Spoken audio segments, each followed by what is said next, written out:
Well, I'm so happy you're here with us. Yeah, This is Sarah Crockett, Global CMO of Nature Sunshine. Welcome. We're happy to have you guys. thank you. Freddy Dabaghi, Managing Director at Crispin.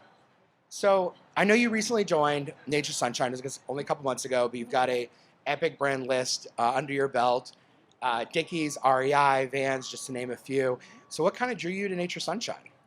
Yeah, so I was pretty lucky to learn early in my career that I have to have a direct connection with the brands that I work with. So some level of passion for the product, for the purpose, for the platform, whatever it may be. And I found that out the hard way. And made a commitment to myself to not repeat that again. And so I would say this is an opportunity for me to join an industry and a brand who's really been a pioneer in this space. And outdoors and action sports has been a through line in my background, as you mentioned, some of the brands I've been with. And there is a really nice overlap between that space and Nature Sunshine, which for those of you who don't know who Nature Sunshine is, which I bet you is most of you now, in the future. We're working on that. It's a 52-year-old supplement brand, botanical forward, herbal supplements. We make over 450 products.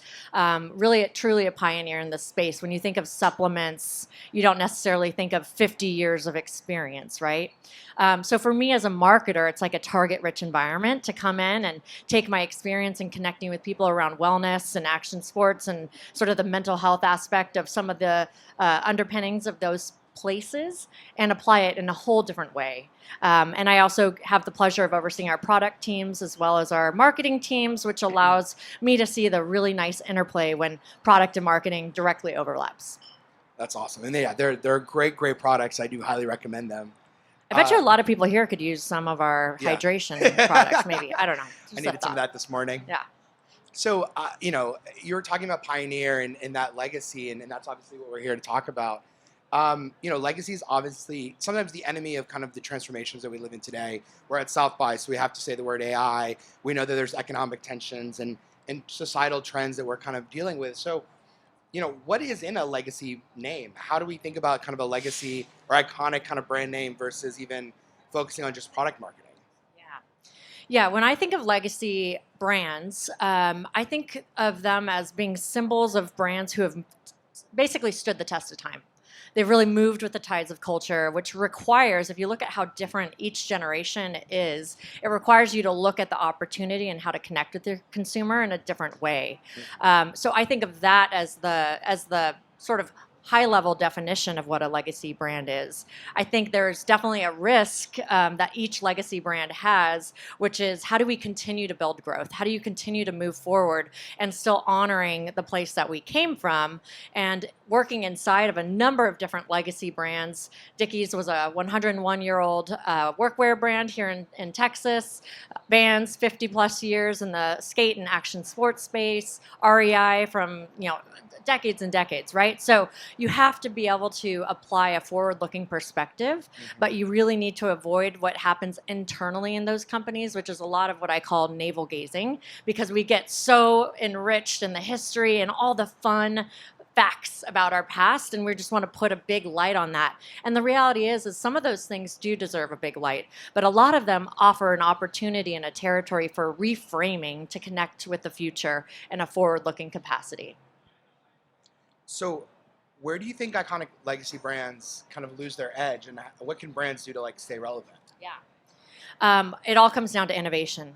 I would say. I think iconic brands who rely too much on the backwards storytelling, roots, products that got you here. There's a phrase that I'm sure we've all as marketers used, what got us here won't get us there. Very much applies in this place. So innovation. If you take your eye off the ball when it comes to product innovation or in general innovation for the communities that you're really serving, that's where you start that downward spiral. So I think consistently looking at growth through innovation is key to continue, again, to move with the tides of culture, which is really the job to be done. So who are the case studies? Who are the best brands that are doing it today? All right, so I'm going to pull one answer from my past. Burton Snowboards. So I was with Burton Snowboards. I was their chief marketing officer for a few years. I would say They are a fantastic example of innovation when you think about snowboarding. And I don't know how many snowboarders or skiers do we have. Texas is actually a big state for. All right, good. We got a good showing. Okay, so Burton came out with a product.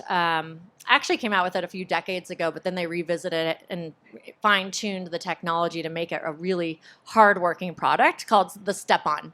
And this is a binding system that essentially works the same way as the skiers' bindings, where you just step on and go. And one of the things that we found through our data and insights was a big barrier to participation when it comes to snowboarding is the physical aspect of sitting down and standing up constantly. So you have to sit down, you have to buckle your bindings, and then you can go, and all your skier friends are gone past, and or if they're nice, they're waiting for you. So the step-on system actually helps not only from a speed and efficiency perspective, but we found it was a really great product system for people with any sort of aches, pains, or disabilities. So if bending over is hard for you, the step-on system allowed you to get out on the mountain. I can't tell you how many conversations I had with ex-military or anything of that like who said they couldn't snowboard. Mm-hmm. They completely gave it up until the system came into play. And internally, we talked about it a lot, like the auto car transmission, going from manual to auto. Manual transmissions dominated the world from 1920 up until, somewhere in the 70s, 80s, where the auto transmission started to take over. We really see the same thing happening in that space. And then maybe another example, completely unattached to my background, is Hermes. I think Hermes is a fantastic, amazing brand who's really looking at innovation through the fabrics and the way that they're using mushroom as an example for mushroom leather for sustainable practices. And it goes to show you a brand, I think they were founded in like the 1800s or something of that like, and continuing to innovate with the fabrics and those core products that keep them relevant in the market today. I've heard a lot about mushroom leather this weekend. I don't know why. Really? It's definitely becoming a trend, so that makes a lot of sense. Okay, well, there you go. Yeah.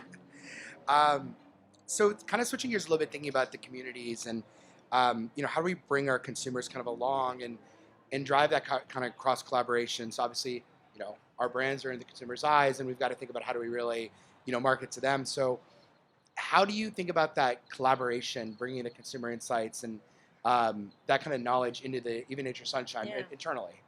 Yeah, I think of community as another word for shared values, right? And I think we often use that word in marketing and branding as a way to say, what is the population that I have the stickiest relationship with?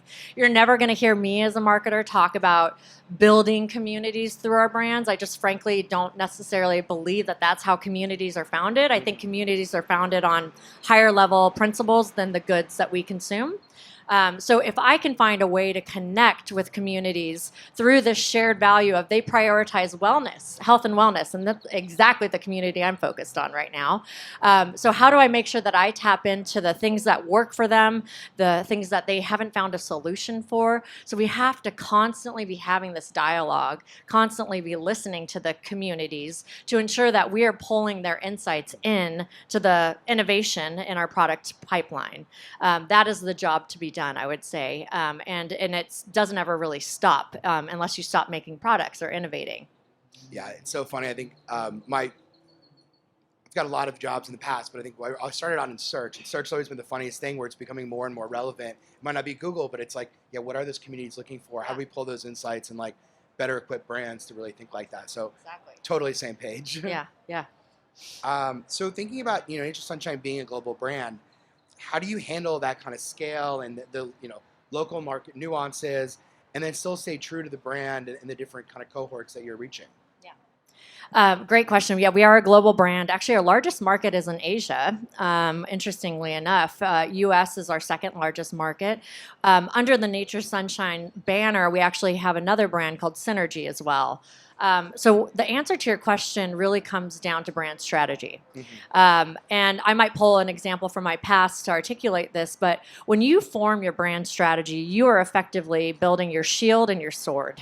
So that you can protect yourself and that you can win more and more of the market share. That's the purpose, right? So I think at Vans, I'm going to pull from that example, great example of having a rock solid brand strategy in place. When I started started at Vans, I was there for about 6 years. They made it really easy for me in a lot of ways. I was able to pick up the phone or hang up the phone when somebody called because they said, we are a boards and bikes business. And our pillars are action sports, music, art, and street culture. So then when NASCAR picks up the phone and calls me and they're like, look, your demographics, they match. We're such an affluent audience. You should work with us. I'm like, boards, bikes, affluent. Okay, but it just there's a very obvious disconnect. So I can channel a time when we were approaching China as a market for us. It was an important market for future growth. So we walked into China as a target market, and we observed, well, there's not a whole lot of action sports happening here, and skateboarding was at the center of that brand, if anybody knows it. So how do we enter China when they don't have a skateboarding community to tap into? So we went and we evaluated our brand strategy, looked at all of the pillars, again, action sports, art, music, and street culture, and said, how about we enter with art and music, which is a very rich culture in this environment, and pull skateboarding along with us. And that way we can not only connect with the consumers in a very relevant way, but we can introduce them to skateboarding. And this was at a time that culturally the market was having a significant transition away from the single child rules and regulations, which had a lot of safety implications to it. You're not putting your kid on a skateboard and hucking them down a set of stairs if you're worried about, anyways. So we ended up going in with that approach and bringing skateboarding along with them. And now Vans can definitely say that they were a core contributor to building the skate community in that market. And that takes a global, consistent brand strategy and shows you how you can replicate it regionally without watering it down. That's super cool. I guess the other thing we're thinking through is, every brand has multiple kind of consumer cohorts and segmentation, and that it's obviously a thing every brand needs to kind of focus on. But how do you balance that personalization, that segmentation that marketers need, also with building a cohesive, one brand ecosystem? Yeah. So first of all, I think that branding today and marketing today is really about getting back to the roots of humans. Mm-hmm. Brands and the human relationship with brands is very simple. I think the tools that have come into our space with data, technology, analytics, AI, all of those things give us alternative routes to doing it. It's very simple. But I would say the answer is it comes back again to that rock solid brand strategy. So for Nature's Sunshine, as an example, we are prioritizing efficacy at the highest level. We want to be the most efficacious product. We want to do that through nature's ingredients because that is a rich, rich place to pull from. And we want to make sure that our 400 plus products can be seen as a viable option for anybody who's looking for a natural solution that actually creates a feeling and results, right? If I pull from another experience in my past, I'll look at Dickies. Dickies is, as I mentioned, 101-year-old workwear brand. Workwear is requiring a certain level of durability and function in your products, right? So durability being at the center of that connection, it can expand to other communities who are also looking for durability. Insert skateboarding again, right? So skaters picked Dickies decades and decades ago because the pants happen to function very, very well when you're hucking yourselves down a set of stairs and you're falling and you're coming back up and your pants don't have holes in them. Wow, amazing, right? So that community adopted the brand, but the brand stayed very true to durability at the core. So for Nature's Sunshine, it's all about efficacy and natural ingredients. Dickies, it's all about durability, and that allows you to be known for something, and then the extended use cases for that are really in the consumer's hands. You explaining going down the stairs reminds me of my last time trying to snowboard. It did not go well. So might have needed At more least you durable. tried. Not a valiant effort. So, we've got a lot of marketers here. What do you feel like there's something, brand marketers aren't talking enough about or focusing enough on as we look to 2024?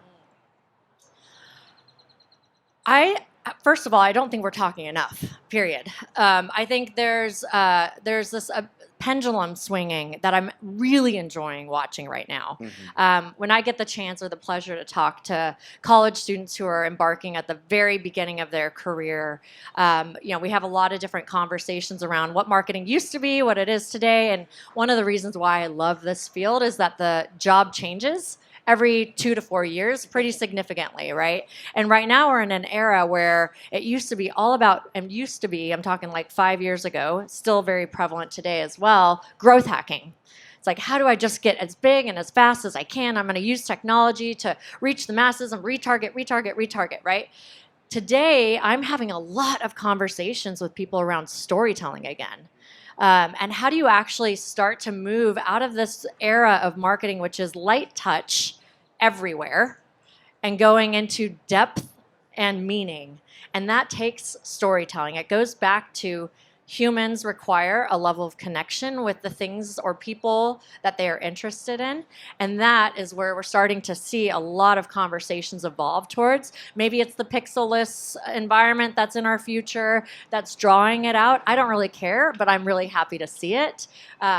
I read an article the New York Times put out maybe 2 months ago talking about this being the first generation in decades and decades that really they could even observe that is not having a meaningful impact on culture. So if you think back, you could think back to the 70s and you got the hippies and those types of 80s, rock, 90s, whatever it was, right? And this generation is not defining its moment. That terrifies me. And I think that our fast track to reaching and marketing and those types of things, the lack of depth and breadth is part of that, very much part of that. And maybe because we're just like stuck in our phones all day too, I don't know. Well, that's what I was thinking. Is like, I mean, every social network now is an entertainment hub, and like that's where storytelling is kind of born. And I've been super obsessed with storytelling recently, so I love that answer. Yeah. Well, those are kind of the prepared questions we had. We have some time more if anyone else wants to ask questions for Sarah or myself. I'm not sure how this works. How does this work? And we'll repeat the questions if the mics don't reach. Come up to the middle, yeah. All right.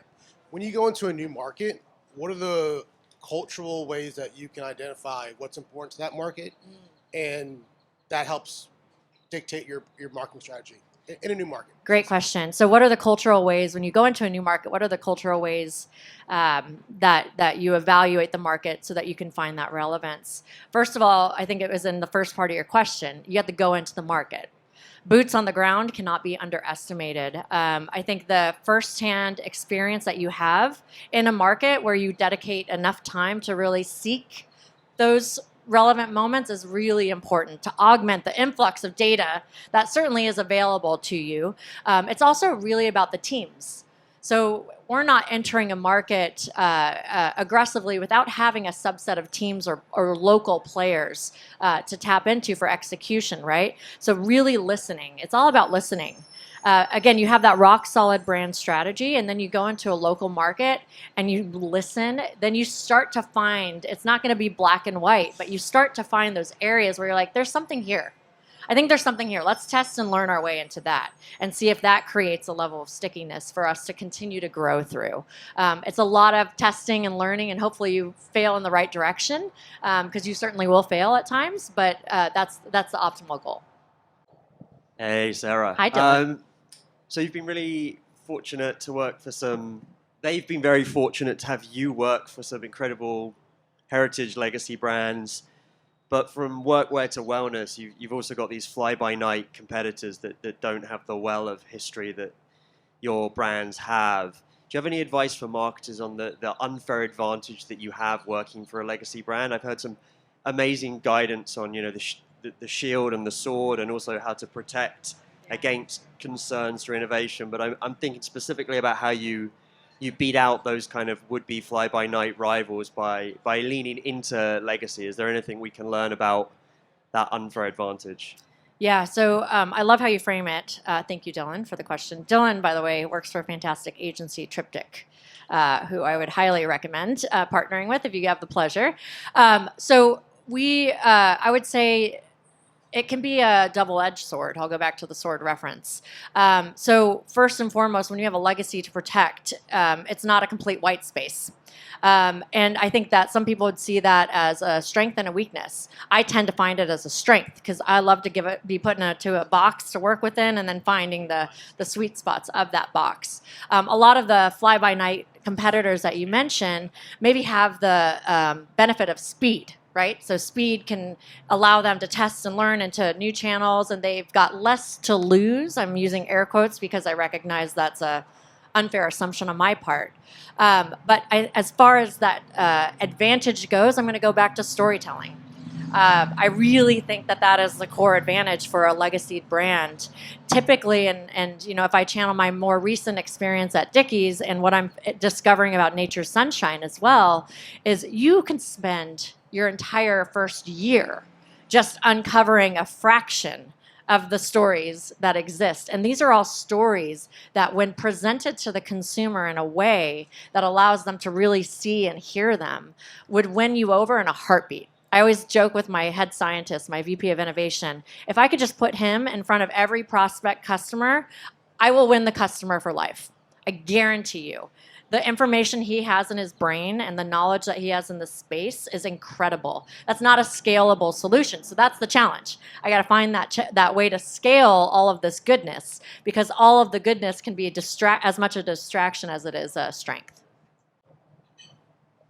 Yeah, if I could just build, I think I like where you're going on this. Don't let it be a distraction. I think we've seen so many brands, they freak out. They try to replicate the fly-by-night competitors. They, move away from their creative stories, their brand identities, and then they become almost like a blanket for everybody versus like doubling down on like who actually loves you. Who are those like loyalists that you should be focusing on? How do you go back to your core and not just chase those fly-by-night? So I love that you're like kind of take a breath and like think about it, and how do you like reevaluate what should we be changing, what should we not be changing, and then making a core plan forward.